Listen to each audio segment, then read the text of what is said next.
Hi there, everybody. This is Samsarah. I hope you're doing well. And I know this is very late. Season 8 was last week, and we are on season 9. Excuse me, that's season, chapter. And yes, so chapter 8 was last week, and chapter 9 was this week. And last week was just too crazy. It was just too crazy for me to sit and do a live and talk about it. So I'm going to do that now. So y'all just forgive me about that. There's so much going on in this amazing show. And it is really, it's really just been a joy for me to be able to kind of escape in this world, which it's weird that it's even an escape because it's so close to some things that are already happening in our world. But it has been an escape, and I have been very grateful for doing these lives and having our group and talking through the various concepts and aspects that this show brings up.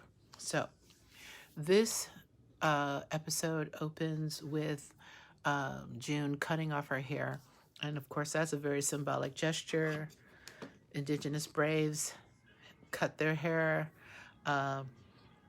usually at some change or important moment in their lives when they have come from battle or when they're going into battle. I mean, it depends on the situation and the tribe.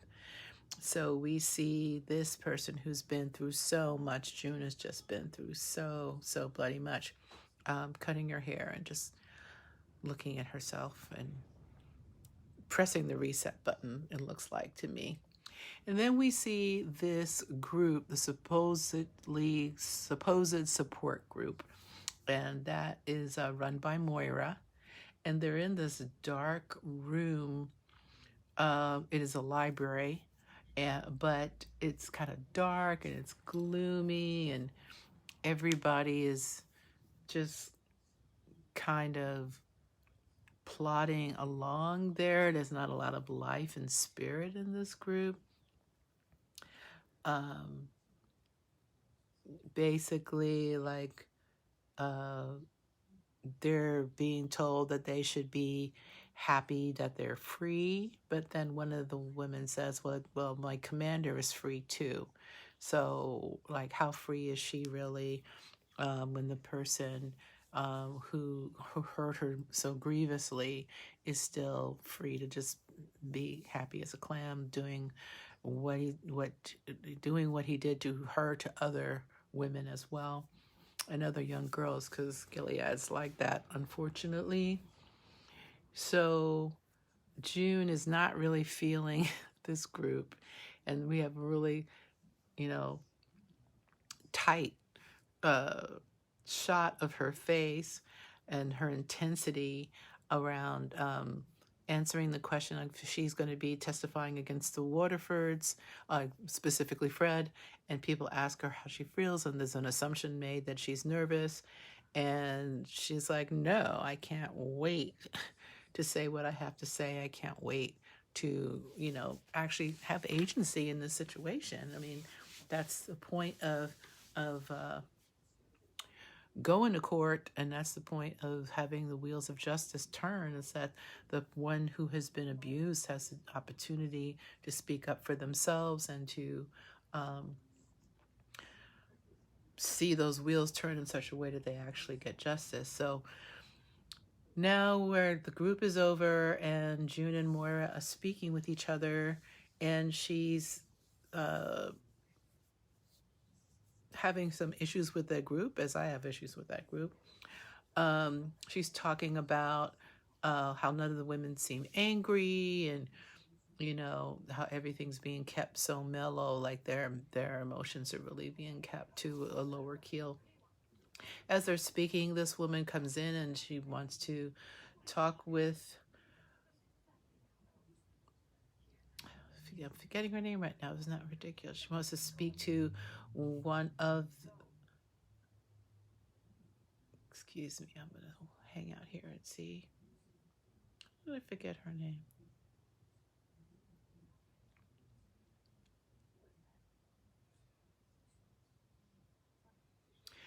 I'm so sorry. I'm forgetting the name of the former handmaid who got the little baby out.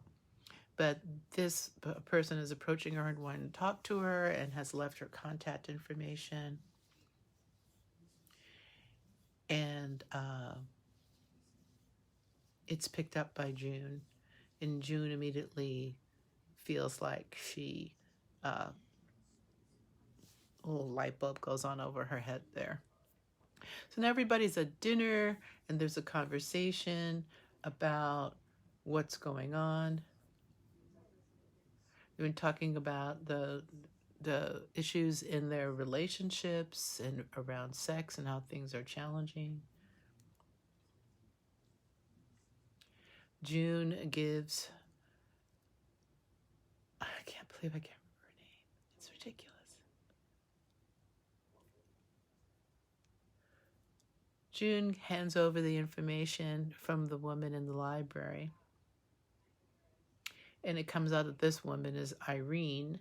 And Irene, Aunt Irene, was her aunt before she was placed in the placement that caused her to meet June.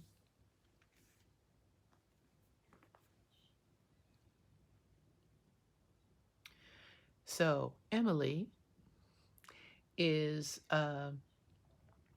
June wants Emily to talk to this aunt, and Emily is not sure that she wants to do this, and telling her that she should face her her abuser. And she says, you should face her. You will feel better if you do that. And Emily's response is, well, not everybody's like you. Not everybody confronts things the way you do. I do happen to agree that if you're feeling strong enough inside to confront your abuser in a safe environment, that's the best thing for you. So Luke says another kind of brain dead thing, in my opinion, and he's like, they're talking about this aunt, and she's talking about like how cruel she must have been, and he just kind of brain deadly goes, well, why do you say something like that? Like why are you talking mean about this woman, basically? And it's like, she's an aunt. Like, have you not been paying attention? Do you not get at this point what aunts did and why I would be feeling that way? He is so really not paying attention, or he's just his character is just totally kind of brain dead through a lot of things. He then reveals that he's let Mark Twillow know some information that June shared with him, and she didn't want that information spread to Mark Twillow, of all people, who's this government guy that we don't really even know what side he's really on. And so she becomes very upset as to why he shared with Mark Twillow about the first time that that she got reunited with Hannah, and the location that she reunited with Hannah in. Like, she wanted to have control over that information and to give it when she felt right. And then he goes and does that. It's really just not okay. So now he and Moira are talking, and he's sharing with Moira about, well, he doesn't know her anymore, and he's not sure. I have been having a really hard time having compassion for this gentleman. Yeah, she's like a stranger to me. Yeah, she has been through horrors, and he has lived in a household full of female survivors of Gilead, and so for him to be so clueless, I just have a really hard time with how clueless he remains. So Moira's telling him that, getting over trauma is hard. Duh. Yes, it's really hard. and, encouraging him to be patient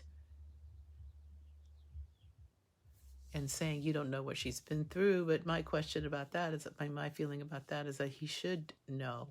He's surrounded by women who have been through the grinder of Gilead. What happened to Emily? Did he hear the story? I mean, how does he not know? I don't understand. So Mr. Waterford, he walks into a room and this very pregnant wife is reading the testimony of one of the Jezebels about him and his lack of sexual proclivity and other very unpleasant things. She is letting him know that he needs to get it together for the testimony that's happening, that June is going to be testifying at his warrant hearing. And she's saying that he needs to cut being such a, snappy guy, and he needs to start calling her June rather than continuing to refer to her as Offred.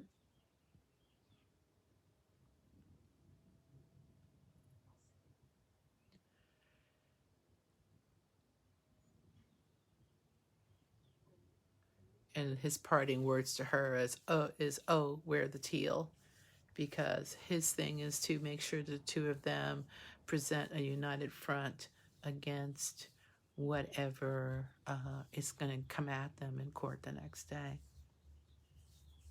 So here we are back at the Red Center, and Aunt Lydia has been restored to her place of power,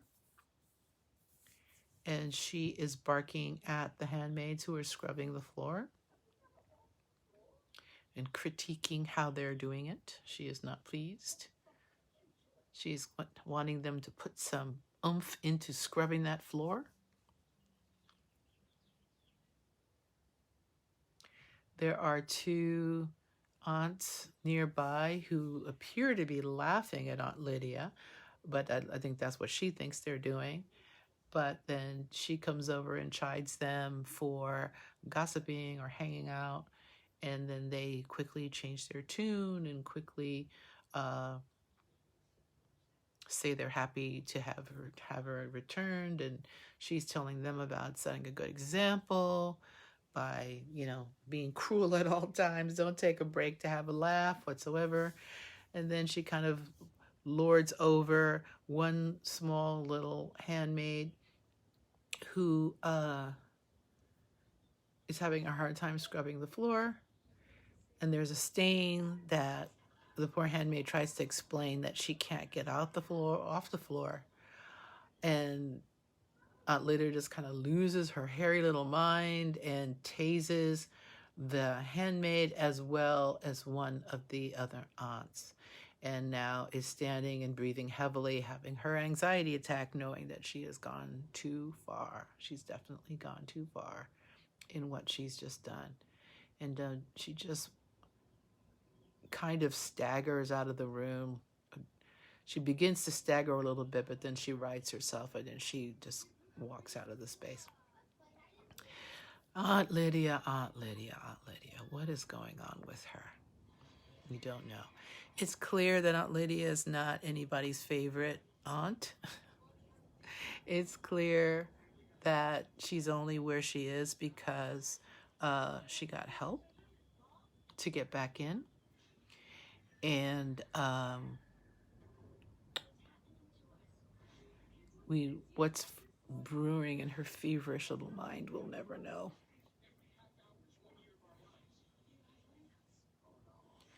Commercials. So there's a lot of talk on the other Handmaid's Tale groups, and some folks are Team Nick and some folks are Team Luke. And so I really do want to continue to have that conversation with folks in this group. I know people have their different opinions about that. I'm actually in the process of writing up something like all the reasons why I think that of these two men, Nick is a better choice. Although, really, in reality, it would probably be best for June if she walks away from both of these gentlemen and starts a whole new life. But, as far as who would I personally be in love with, it would probably be Nick at this juncture. So, commercial's over and we're back seeing June sitting alone.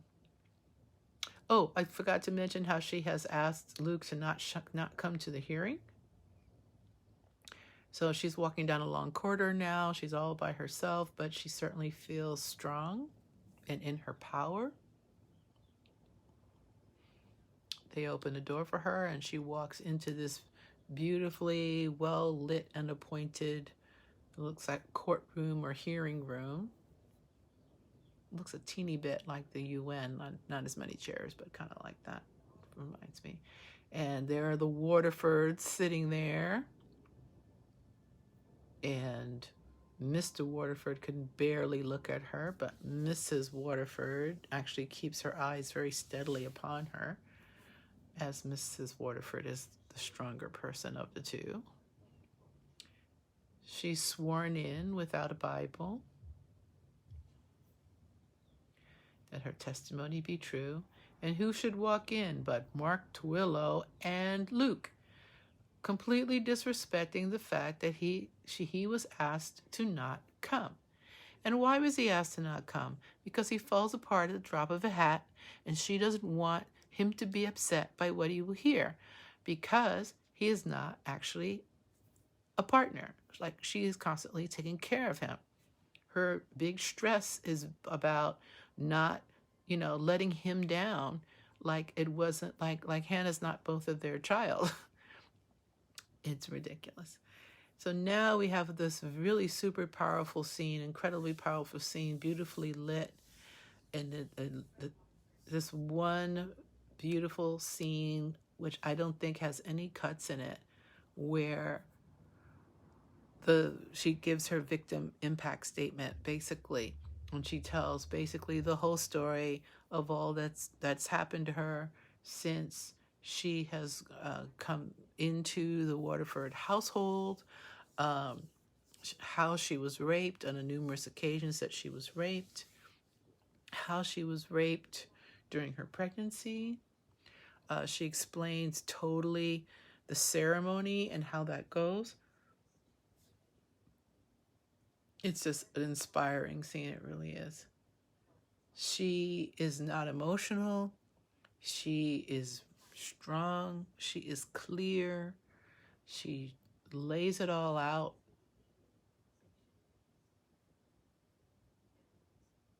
She's talking about the rapes that were legally sanctioned and the ones that were not.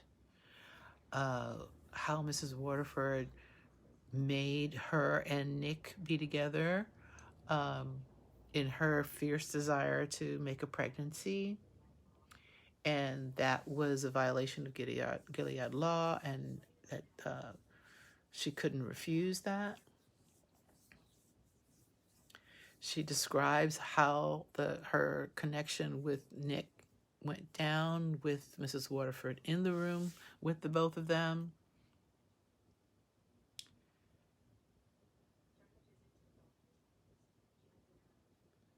She just lays it all out. She talks about how she was given an opportunity to escape, and how she, what was that, season 2, when she was captured before the plane could take off, and how she was brought back to the Waterfords, and how the abuse continued for the 9 months of her pregnancy.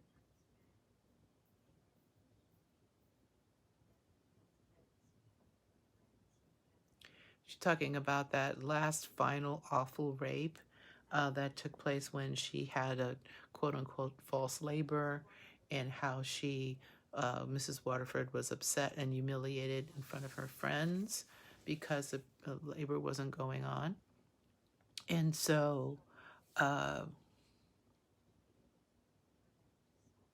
it's just a beautiful scene. It's beautiful in every way, just how it is lit, and how the camera doesn't like look around the room. The character just stays on June as she talks about the horrors that she experienced. It's a moment that I think anyone who's been victimized really, really, really wants and appreciates, that she could just say without being interrupted or without being questioned everything in her reality that happened to her.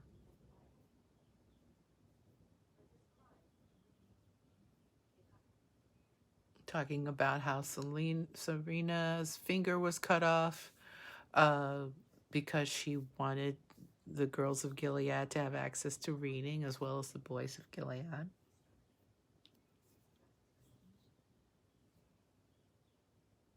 She's just telling. She's just telling. She's telling about how she hit Commander Waterford after he threatened to cut out her tongue.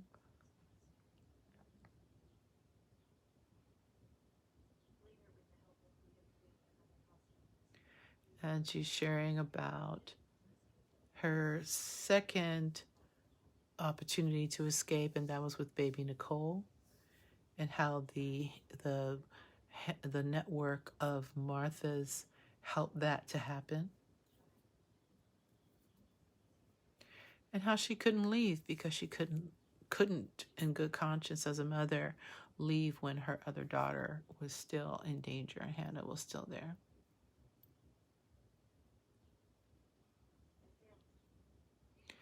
It's breaking my heart to hear her say that she feels that she has failed in any way, and she's failed to bring Hannah home, and she sees that as personal failure on her part. Um, that's really heartbreaking because I can't, under circumstances like that, what could she do as a mother? I mean, what could she do? And she's talking about being a member of the Lawrence household and how she was not subject to rapes, um, except for one time when he was forced to rape her, pretty much. Otherwise, he would have been killed. So um, she speaks very well of Eleanor, who was indeed a kind, sweet soul, trapped in a horrible net of patriarchy and misogyny.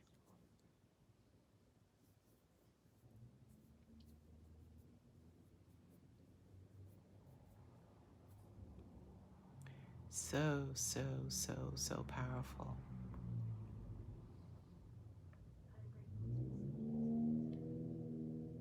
So calm, so clear. But she makes sure that they know that she's sharing her story, but she's only one of so many other women who are being hideously abused, probably as they speak by men like Fred Waterford. That in that way she's not special. She's blessed and privileged to be able to speak her truth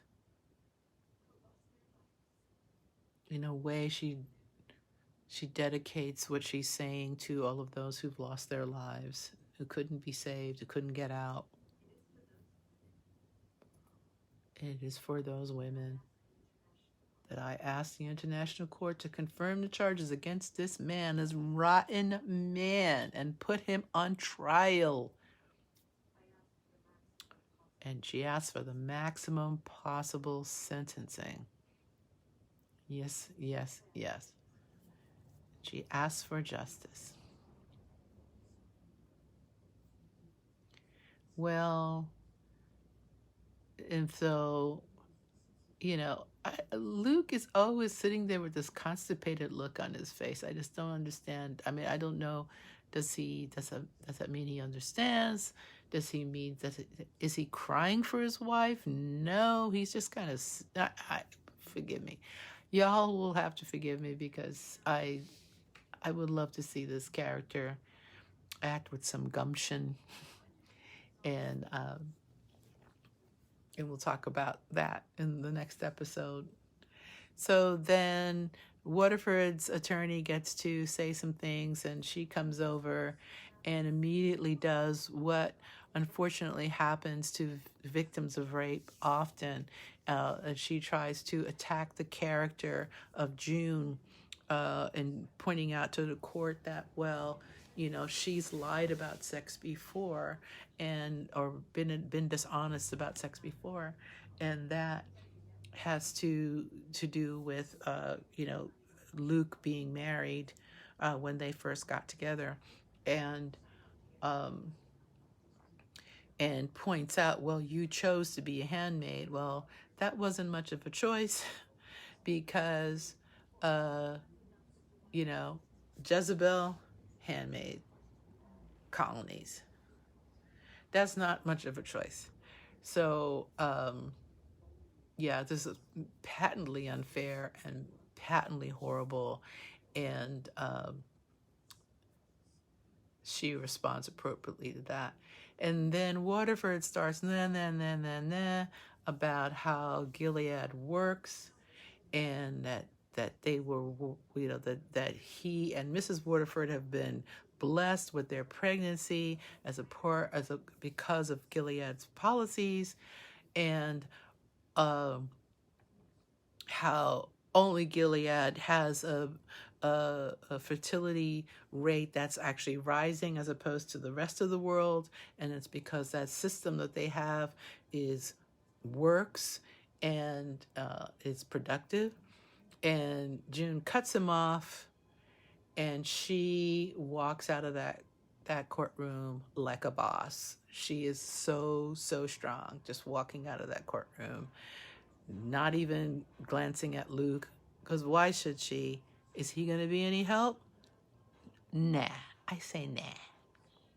So, wow, that was a beautiful scene. If there's a scene where Ms. Moss should be getting a daytime Emmy or TV Emmy or whatever, that's the scene. In all the amazing scenes that she does, that's the scene that she really should get nominated at the very least for that scene. So, it's really upsetting. I mean, let's go back to Luke, because there's no point in discussing Waterford, because we all know that he's a tremendous jerk. But Luke coming to the court when she asked him not to come to the court, how is that helpful for her? How is that supportive to her?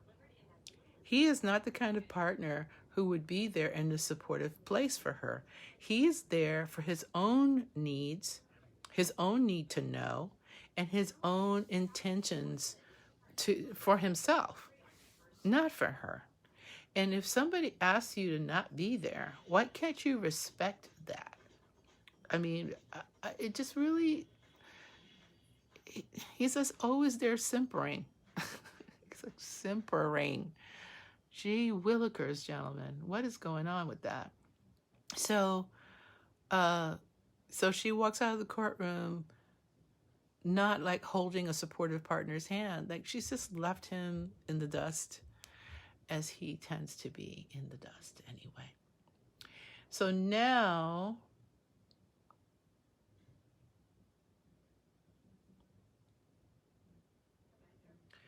Commander and Auntie are having a conversation.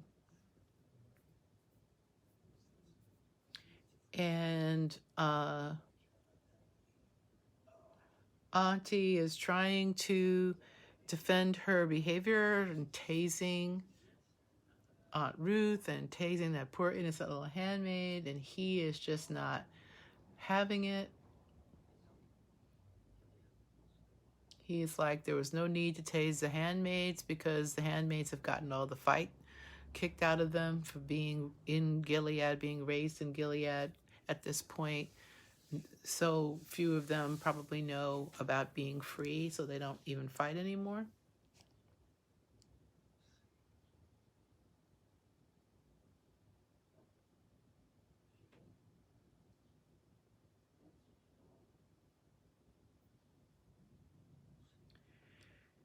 So she's talking about, he's talking to her about um, how it must really upset Aunt Lydia that June is free and out living her life, and she's not out of her clutches. She is. He's saying, well, I appreciate how things are for you, and like your problem is that people don't really like you, but I get that because people don't really like me either. Aunt Lydia is really concerned that she is going to be uh, fired, but Commander Lawrence says no, he's not going to fire her. He wants her to get her poop together, basically. He wants her back in good form. He reminds her that the work that he's doing and that he wants them to do is about the reclamation of Gilead, and it's very important to him, so he wants it to continue forward. And she is very grateful to not be being fired, and she is agreeing that she will keep her nose clean, and then she is informed that Janine is alive, and we are all informed that Janine is alive and was saved from that bombing in Chicago. He is kind of goading Aunt Lydia, saying that Janine's behavior is an insult to her training and to Gilead, but Aunt Lydia really does love Janine, and so she tries to say that Janine was led astray, and so she's kind of standing up for Janine.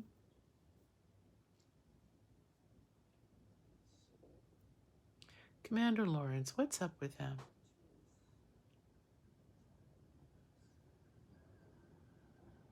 So he has her, he has Janine in custody and saying to Aunt Lydia, well, we know that you enjoy inflicting pain, to which Aunt Lydia disagrees, but based upon what we have seen, she does seem to enjoy it.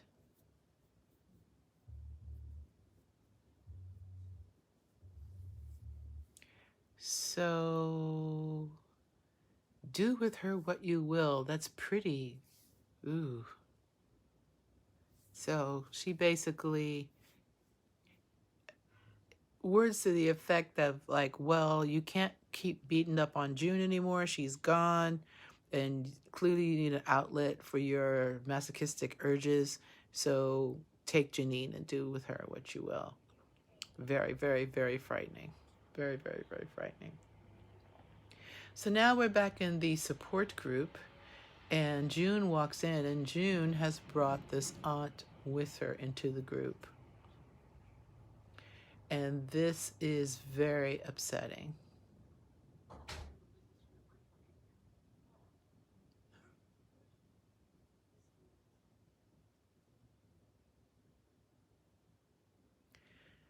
So June is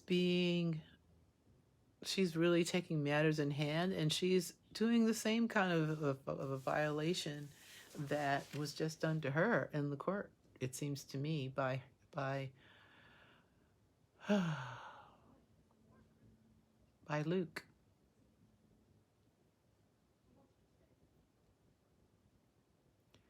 And she's really running over Moira right now.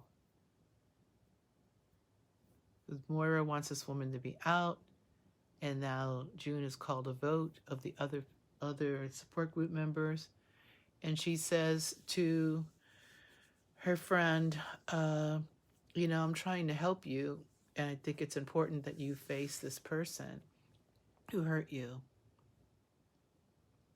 So then she shakes her head, yes, the woman can stay. And they get a chair for this aunt.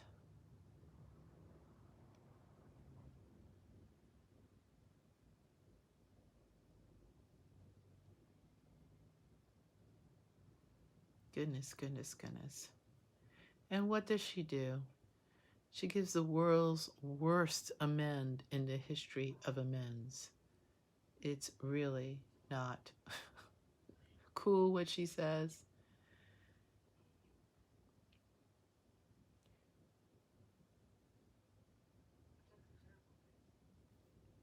She starts out admitting that she's done some terrible things. Every aunt does. We were trained to deliver these corrections.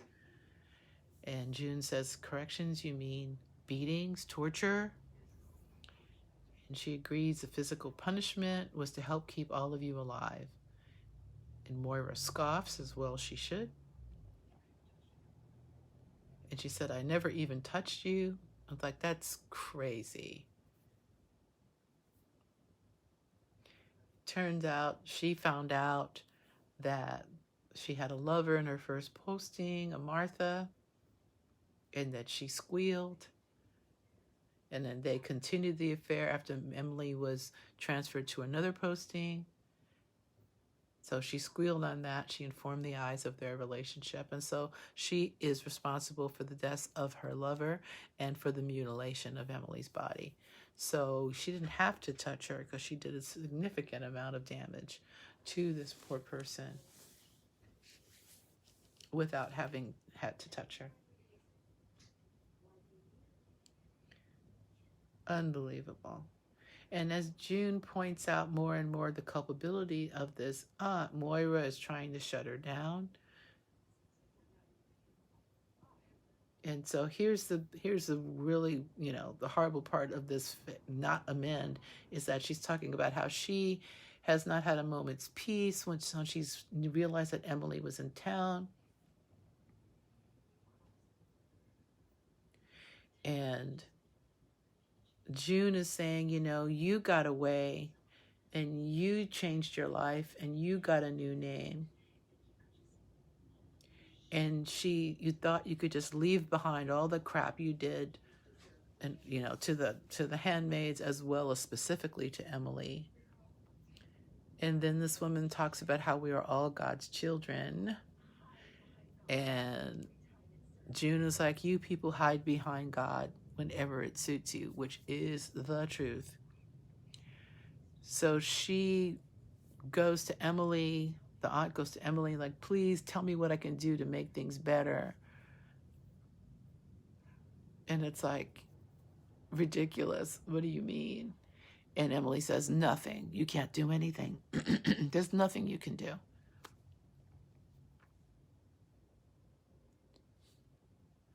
Unbelievable.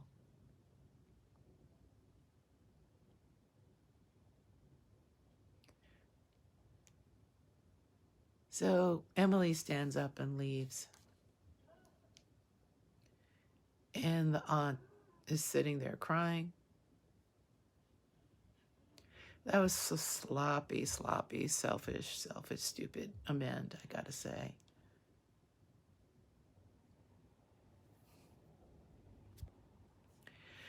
The deal is, how do you even begin to make an amends for such a grievous offense towards another human being is to say, I am sorry.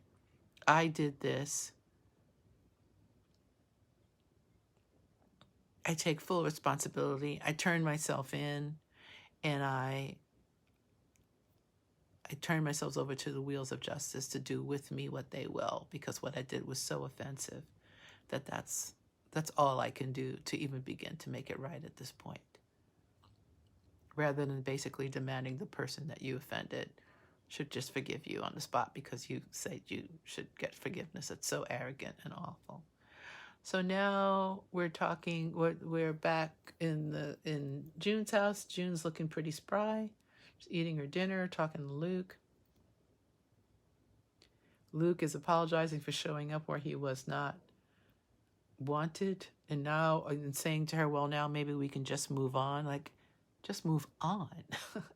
Oh my goodness, this gentleman is so tone deaf as to how to deal with somebody who's gone through what June has gone through.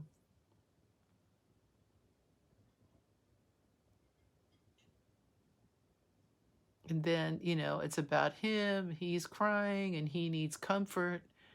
And she needs to step out of her feelings to be there for him.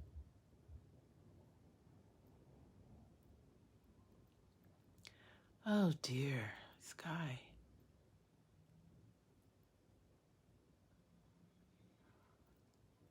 And it's like, I don't know what to do. Like, fellow, go talk to a therapist. He's saying he doesn't know what to do. He's saying that he's trying. Yeah, he's trying. Of course, he's trying. But, he should be seeing a therapist himself to get support. Aren't there some books he can read to educate himself so that he can really be there for his partner who has been raped several times a month for almost the whole time that they've been separated? Dear Lord.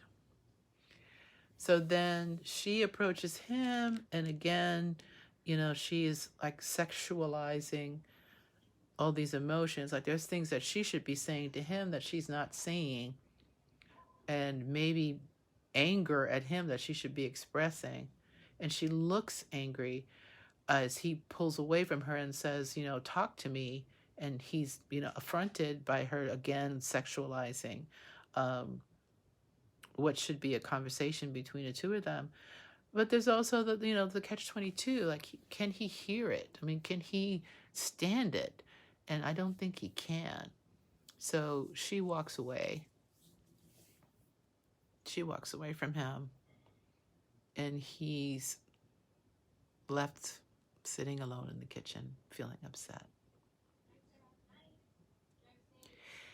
The thing is that, stuttering. The big problem is that these two have the world's worst communication. She is no longer the person that he once knew. And so in their marriage, she did a lot of kind of following his lead in a lot of things. And now, I mean, she's had experiences that, again, he still doesn't know. He doesn't know the details of Nicole's birth. He doesn't know. There's still so much more that he needs to know. He doesn't know the full story of what's going on with Hannah at this point. And I can imagine that she's just angry. Part of what fueled the rape in the previous episode, though rape is not to be countenanced.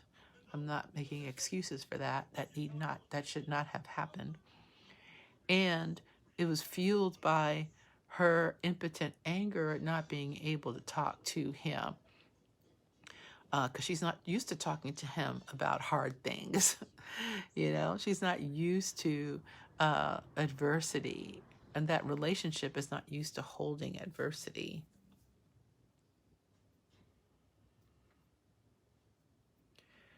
So she's angry, and he's sad. Now in this scene, we see Janine lying on a cot with a bandage over her eye, and Aunt Lydia coming into the room to talk to her. And it's so clear that Aunt Lydia is such a twisted soul. But she does love Janine. She does feel feelings for her. You can see as she walks towards her and sees her lying there on the couch that she does care about her. Poor Janine is just like done. She's just lying there, staring at the wall. She's not trying to even listen to anybody. She's just there. And she's telling Janine that it was Gilead that saved her, and actually everybody had left her behind, and that, June left her behind, and it was the soldiers of Gilead that brought her back. Big whoop about that. Big whoop about coming back to Gilead, let me say. And pretty much immediately,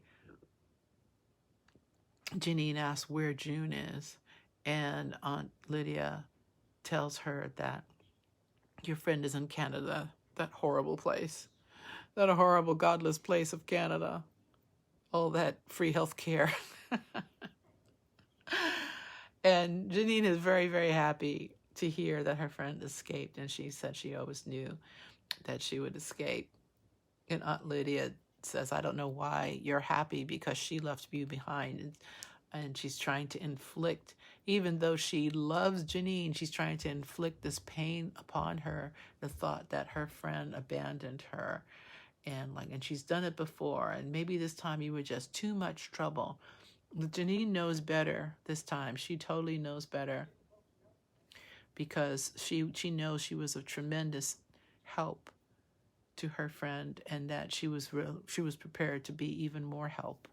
And so she was not abandoned, and it's not because she was too much trouble. So she's much stronger. Janine is much stronger and less quivery than she was in the past dealing with Aunt Lydia.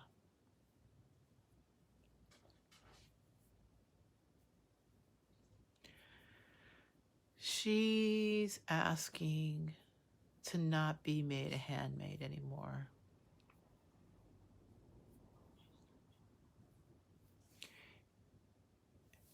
And Aunt Lydia is saying, look at what she's done to you. She's destroyed your beautiful sacred purpose and desire to be a good handmaid. And poor Janine, who in her abject state looks so beautiful.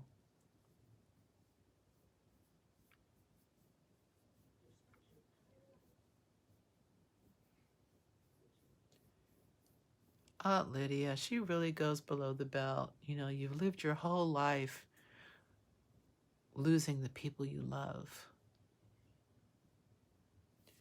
And she says very quietly again, to Aunt Lydia, please just don't send me into service. Don't send me back to be a handmaid. I would rather die here.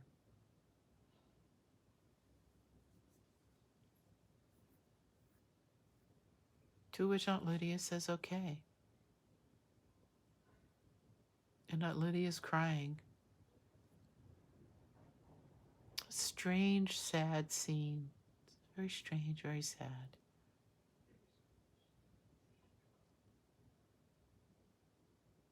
She's telling Janine there's no use to being theatrical. It's like she's trying to be theatrical. Lord in heaven. Ah, the sociopaths. They should call this the sociopath's tale, because that's what the hell's going on. So Aunt Lydia warmly embraces Janine and says, what are we going to do with you? And poor Janine is just like, Lord help me with this crazy sociopathic people.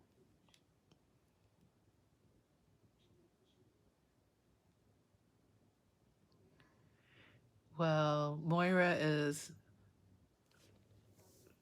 chatting again, and they are talking about how Moira feels that she was ambushed by June.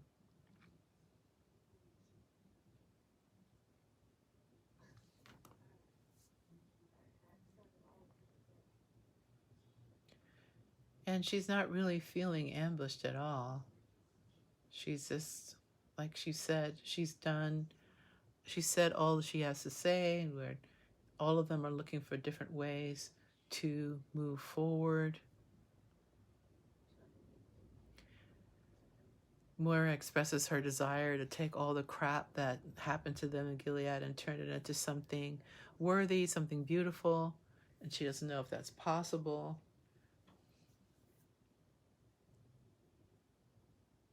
And she tries to, at this point, say, maybe you should go talk to this aunt and see if you can get her to talk again. Maybe you can get her to turn herself in, and that would be a good thing, that would be a good end to the story, a way to move forward.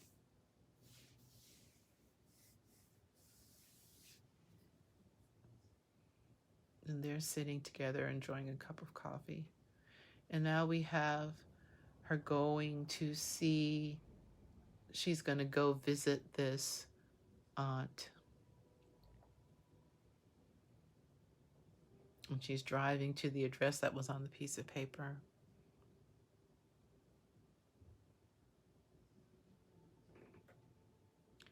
It's always so cold. I've never seen a like summery scene in this movie. It's like always like snow and cold.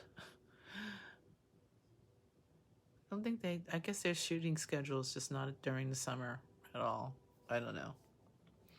As she approaches that aunt's house, she sees like security people and police running from the property and EMTs showing up on the property.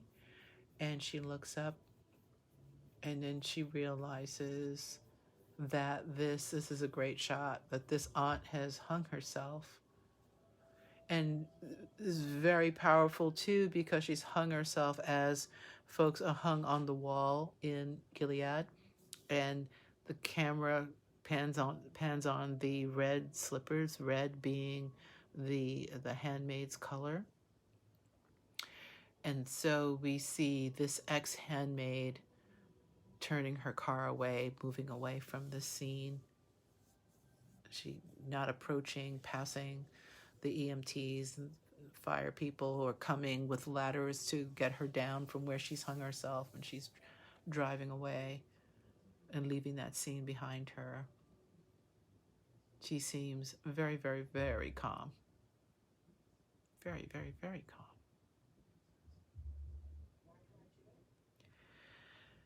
Yes, that was a hard one. It's a hard scene, but it was very beautifully shot. I love I love.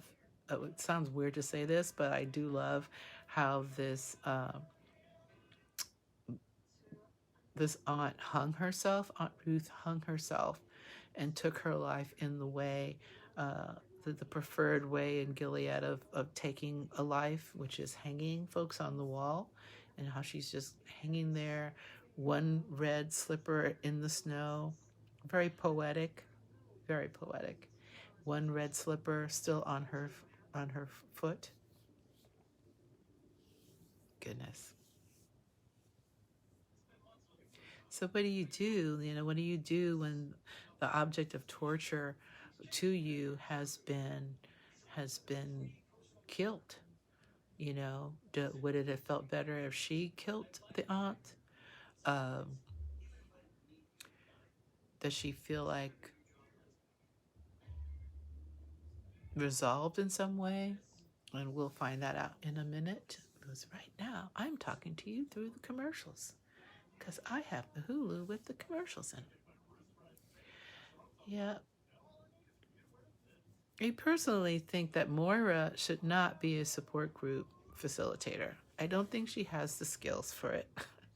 I think it's real important for people to express how they feel when they feel it, especially in a support group. And the support group should be able to hold all sorts of emotions, anger, frustration, joy, whatever the group brings. That should be a safe container for all of the feelings to be felt and expressed. And Moria's too close to the material, in my opinion, to be running that group. So now we're back, and the Waterfords are talking to each other, and we see Serena Joy in her beautiful teal pregnancy wife outfit. And she asks her husband if he believed all the things he said the other day, and he said yes. And they talk about how there's more than usual people demonstrating outside. Excuse me. And they step out of the courtroom, and there are all these people there. So incredible that there are all these people who are cheering them on, and and cheering Serena in particular, and calling her name. So she does the correct thing, and takes her husband's hand, and they walk out of the courtroom together, and she puts a smile on her face. Very Evita Peron right here. Very, very, very Evita Peron. Oh my goodness. Praise be Serena Joy. And so they get to have their moment where they're addressing the crowd and waving to them, and they get their boss walk moment with their clearly demented people. And there's so many people shouting, "We love you, Serena. We love you, Serena." And praise be the Waterfords. And why are these people in Canada? I don't understand. Why are Waterford loving people in Canada? It's very, very strange. So back to the support group. And Moira is asking the group, does anybody want to say anything? Does anybody have anything to say? And some people say, like, talking about the death of the auntie there. And they're saying that she took the coward's way out. It would have been better if there was a trial and that she was brought to face her actions. And Moira says, well, I'd like to think we're all better than the worst thing we've ever done. That's true. But what victims do to stand up for themselves is not the same as what perpetrators do to victims.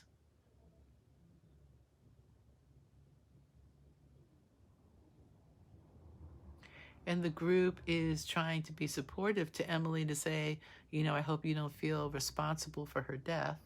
And June says, why don't we hear what Emily has to say? And Emily takes a deep breath, and she's a little shuddery.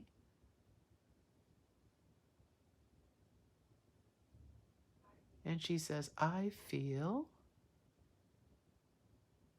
amazing. She feels amazing.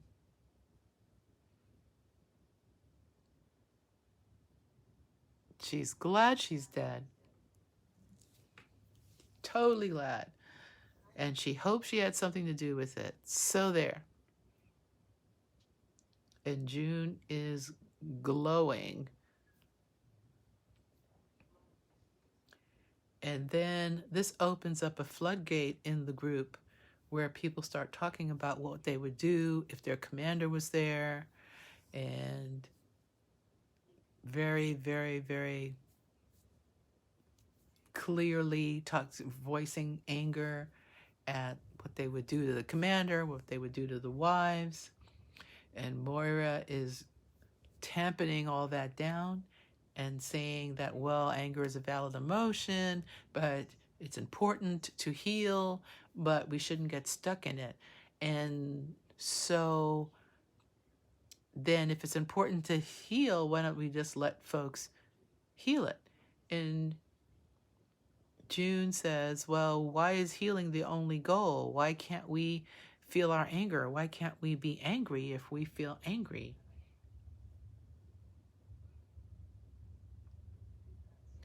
And Moira says, well, hour's over. It's time for us to wrap up. And June says, well, if folks want to stay and talk some more, I'm going to be here.